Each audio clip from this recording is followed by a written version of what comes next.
Hindi! Hindi ikaw si Crispin! Mestra Marcos.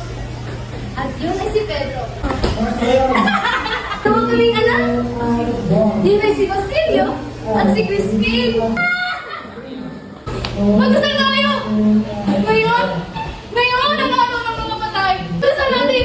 Magdasal natin ang anak ko! Si Basilio yon! Ang anak ko!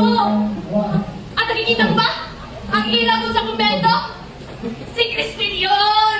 Ang bunso ko! Crispin! Ay, mga buhay na tao! Nasaan kayo? Ako! Nasaan na kayo? Ipagdasal natin! Ipagdasal natin ang kaluluwa ng Cora! Crispin? Sino yun? Anak? Gusto na kayong magkita ni Ana!